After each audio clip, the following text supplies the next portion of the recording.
Consumer awakening mission में आपका स्वागत है। फ्रेंड्स, हमारे इस मिशन ने मेडिकल नेग्लिजेंस पर लगभग 8-10 वीडियो बनाए हैं, जिसमें डिफरेंट एंगल से हर इशू को चेक किया गया है और उसके ऊपर रेलेवेंट इंफॉर्मेशन आपको दी है।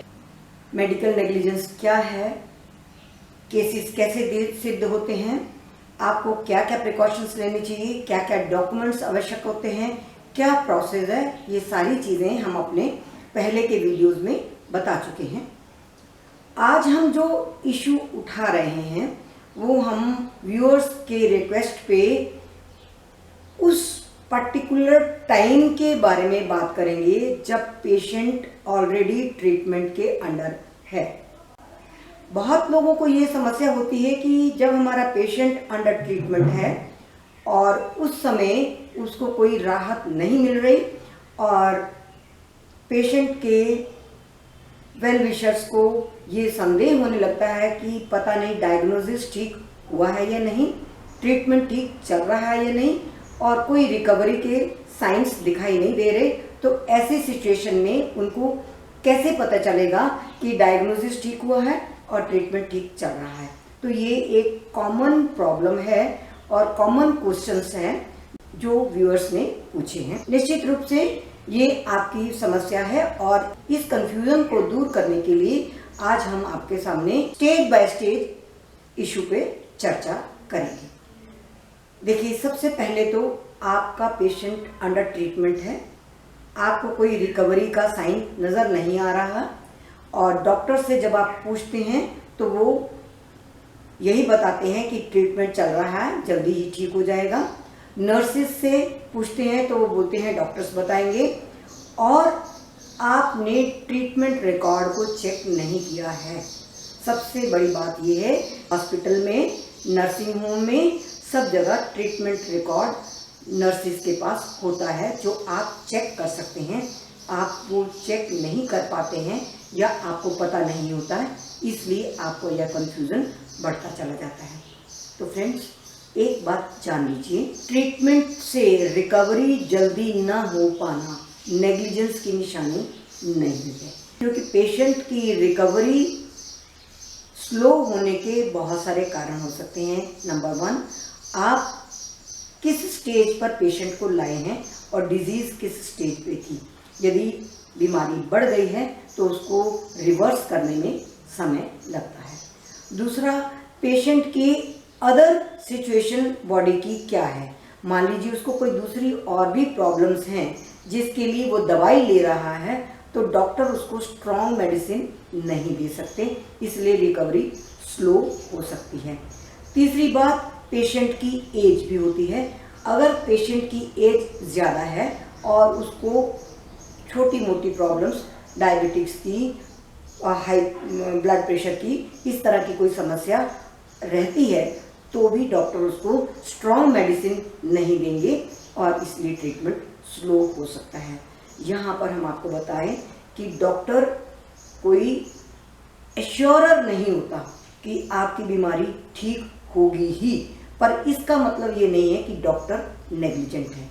ऐसी सिचुएशन में आपको जब पता नहीं है कि स्लो ट्रीटमेंट और स्लो रिकवरी का क्या रीज़न है, तो आप सारी प्रिस्क्रिप्शंस को लेकर, मेडिसिन्स की पर्चियों को लेकर किसी दूसरे डॉक्टर से अवश्य कंसल्ट कीजिए before you jump into some conclusion. किसी भी निष्कर्ष पर पहुंचने से पहले आपको दूसरे डॉक्टर से कंसल्ट अवश्य करना है। उससे पहले आप ट्रीटमेंट को डिसकंटिन्यू नहीं करिए।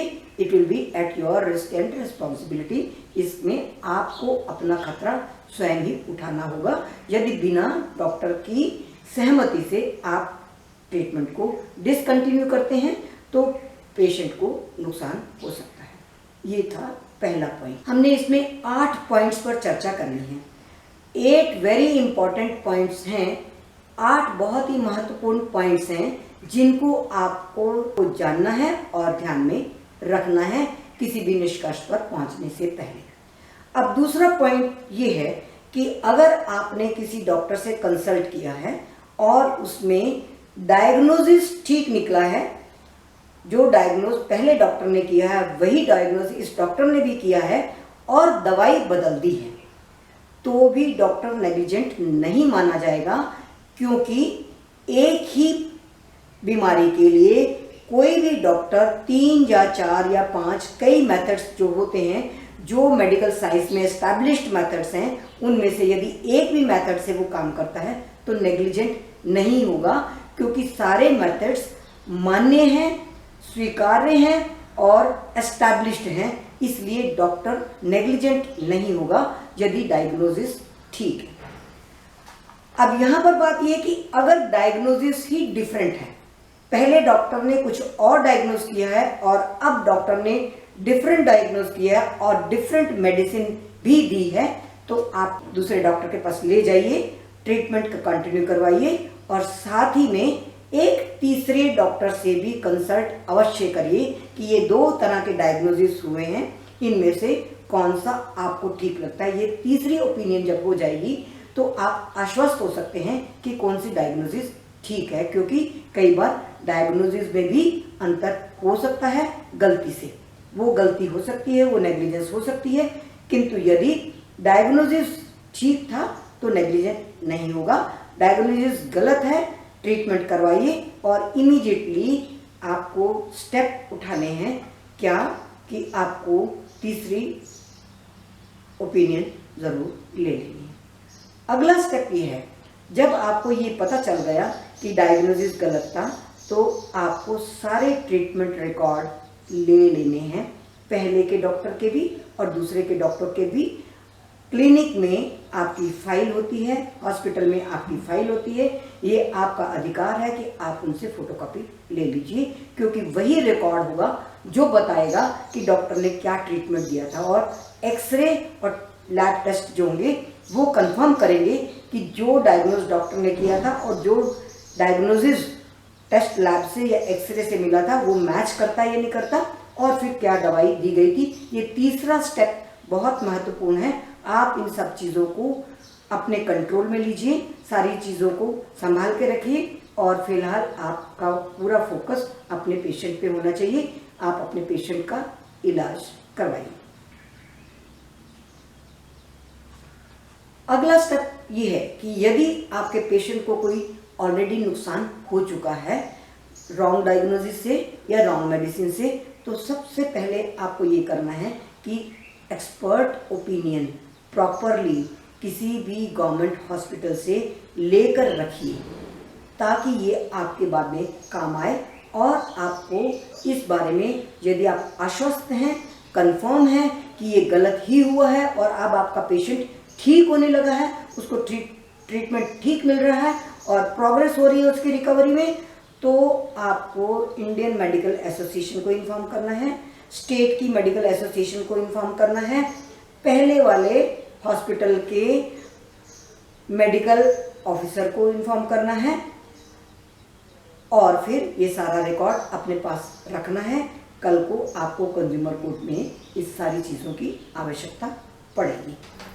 कभी कभी क्या होता है कि डॉक्टर्स और नर्सिस अवेलेबल नहीं होती और आपका पेशेंट तकलीफ में होता है, किसी वजह से उसको इमीडिएटली अटेंड करने की आवश्यकता होती है, किंतु ना तो डॉक्टर मिलता है, ना नर्सिस मिलती है, ना स्टाफ मिलता है और आपको पूछने से कोई भी जवाब नहीं दे पाता। तो इमीडिएटली आपको एमरजेंसी में जाना है, एमरजेंसी में जाना है और ये बताना है कि हमारे पेशेंट को एमरजेंसी ट्रीटमेंट की आवश्यकता है। काउंटर पे जाइए, एडमिनिस्ट्रेशन से ट्रीटिंग डॉक्टर के फ़ोन नंबर पते लीजिए और अगर ज़रूरी लगे तो आप डॉक्टर को फ़ोन करके कॉल भी कर सकते हैं कि हमारे पेशेंट को इमीडिएटली ज़रूरत है, और इसकी प्रॉपर इन्फॉर्मेशन आप मेडिकल सुपरिटेंडेंट को इमीडिएटली दीजिए, एडमिनिस्ट्रेशन को इमीडिएटली दीजिए और इमरजेंसी में बाकायदा नोटिंग करवाइए कि इस पर्टिकुलर टाइम पर आपके पेशेंट को तकलीफ हुई थी और इस तकलीफ की वजह से कोई डॉक्टर इस समय इस पर्टिकुलर घड़ी में अवेलेबल नहीं था, अटेंडिंग नर्स कौन थी वो भी अवेलेबल नहीं थी। ये सारी चीज़ें आपको नोट करके रखनी है।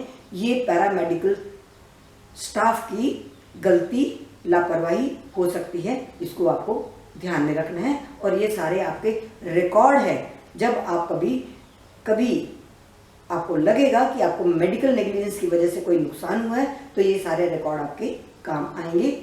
जब आपका पेशेंट अंडर ट्रीटमेंट है उस समय ये सारे रिकॉर्ड मिलने बहुत ही आसान होते हैं, क्योंकि कोई संशय नहीं होता और आपका ट्रीटमेंट चल रहा होता है तो हर आदमी आपको कोऑपरेट करता है। किंतु यदि आप हॉस्पिटल से डिस्चार्ज हो जाते हैं उसके बाद यदि आप इस तरह का रिकॉर्ड लेने की कोशिश करेंगे तो थोड़ी आपको दिक्कत होगी। कभी कभी क्या होता है, MRI या लैब टेस्ट या एक्सरे इत्यादि की रिपोर्ट आपको टाइम पर नहीं मिलती, जबकि इन्हीं के ऊपर डिपेंड करता है कि आपका ट्रीटमेंट कब शुरू हो। तो उसके लिए भी आप पहली बात तो टेस्टिंग लैब को इन्फॉर्म करेंगे कि ये मैटर बड़ा अर्जेंट है और इसमें ट्रीटमेंट इमीडिएटली रिक्वायर्ड है, तो वो जल्दी करें। यदि वहाँ काम नहीं बनता तो आप ट्रीटिंग डॉक्टर जिसने रिकमेंड किया है उससे रिक्वेस्ट करिए कि वो इमीडिएटली लिख कर दे कि ये अर्जेंसी है, अर्जेंट मैटर है, इमरजेंसी है और इसकी रिपोर्ट्स जल्दी दी जाए।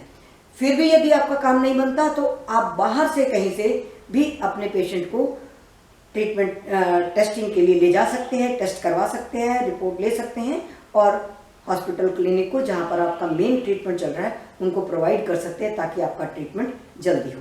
इन सारी बातों की इंफॉर्मेशन भी आपको इमीडिएटली मेडिकल सुपरिटेंडेंट को देनी है और अपने पास भी हर चीज़ का माइन्यूट रिकॉर्ड्स रखने हैं। कभी कभी क्या होता है, आपको ट्रीटमेंट रिकॉर्ड नहीं दिया जाता, आनाकानी की जाती है, नर्सिस आपका जवाब नहीं देती, आपकी फाइल नहीं मिल रही है या आपको प्रिस्क्रिप्शन नहीं दी जाती। जो डॉक्टर्स की प्रिस्क्रिप्शन है, जो डॉक्टर्स ने लिख के दी है, वो आपको दवाई का नाम पर्ची पे लिख दिया जाता है कि दवाई ले आइए और आपको प्रॉपर प्रिस्क्रिप्शन नहीं मिलती। इन सब चीज़ों के लिए भी आपका अधिकार है कि आप रिक्वेस्ट करें, MS को इन्फॉर्म कीजिए, एडमिनिस्ट्रेशन में बात करिए और इनको ऑब्टेन करने की कोशिश करिए। और यदि नहीं मिलते तो ये भी डेफिशिएंसी इन सर्विसेज होगी on the part of clinic और हॉस्पिटल और doctors whatsoever, all team is involve in that. पूरी टीम ही उसके लिए डेफिशिएंट इन सर्विसेज होगी। नेग्लिजेंस इसे नहीं कहेंगे पर डेफिशिएंसी इन सर्विसेज होगी, जिसको आप बाद में कह सकते हैं। एक अंतिम बात, एक्सपायर्ड दवाई तो नहीं दी गई, उससे कहीं पेशेंट को नुकसान तो नहीं हो गया। आपको ध्यान रखना है कि जो भी इंजेक्शन लगाए जा रहे हैं, जो भी मेडिसिन दी जा रही हैं, वो एक्सपायर्ड ना हो। क्योंकि डॉक्टर खुद ही दवाई देते हैं तो इसका ध्यान आपको रखना है। कभी खुदा ना खास्ता कहीं रिएक्शन होता है, आपको पता चल जाता है कि ये अनायास बिना किसी कारण के उसको तकलीफ होने लग गई है या पेशेंट को कोई दिक्कत हुई है, तो आप देखिए कि दवा कैसे दी गई। दवा आप ही लाते हैं, पर आपको भी ये देखना है कि जो दवा आप ला रहे हैं वो एक्सपायर्ड तो नहीं है। उसकी भी चेकिंग और जानकारी आपको स्वयं को करनी है। डॉक्टर जो दवाई देंगे उनके पास एक्सपायर्ड नहीं ही होती है, पर यदि कोई ऐसी सिचुएशन होती है कि आपको लगता है कि रैशेस हो गए या कोई दवाई रिएक्ट कर गई है और डॉक्टर यदि उसका इलाज करते और कहते हैं कि डॉक्टर कोई दवाई रिएक्ट कर गई, तो आपको फाइंड आउट करना है कि कहीं एक्सपायर्ड मेडिसिन तो नहीं दी गई। और यदि आप प्रिस्क्रिप्शन लेकर केमिस्ट से खुद दवाई लाते हैं तो उसको भी आपको ध्यान रखना है। ये 8 पॉइंट्स थे। इट्स नॉट सो इजी कि आप किसी भी बात को नेग्लिजेंस कह दें। मेडिकल नेग्लिजेंस के लिए जब तक सारे स्टेप्स आप अच्छी तरह से जांच नहीं लेते और जब तक आप निष्कर्ष पर पहुंचने से पहले इन सब की तहकीकात नहीं कर लेते, तब तक आप किसी भी डॉक्टर को नेग्लिजेंट नहीं कह सकते। During the course of treatment ये सारी चीज़ें आपको जाननी ज़रूरी है। नंबर 1, आप जल्दी नहीं कीजिए, किसी निष्कर्ष पर जल्दी से मत पहुंचिए, क्योंकि डॉक्टर कोई भगवान नहीं है। वो मैक्सिमम अपने एफर्ट्स लगाएंगे ठीक करने के लिए, किंतु हर बीमारी ठीक हो सके इसकी गारंटी कोई भी डॉक्टर, कोई भी क्लिनिक, कोई भी हॉस्पिटल नहीं दे सकता। और यदि नहीं ठीक होता पेशेंट तो इसको नेग्लिजेंस नहीं कही जाएगी। केवल और केवल जो टेस्ट है कि डॉक्टर्स को वो नहीं करना चाहिए जो मेडिकल साइंस में एस्टैब्लिश्ड नहीं है। जो नहीं करना चाहिए वो यदि कर दिया तो नेग्लिजेंट होगा, और जो करना चाहिए था वो नहीं किया, लापरवाही कर गए तो भी नेग्लिजेंट होगा। किंतु उसने एस्टैब्लिश्ड नॉर्म्स को फॉलो करते हुए मेडिकल साइंस के अकॉर्डिंगली आपको ट्रीटमेंट दिया है, पेशेंट ठीक नहीं हुआ, तो इसमें डॉक्टर का दोष नहीं होगा। The thing is diagnosis wrong होना तो गलत है ही।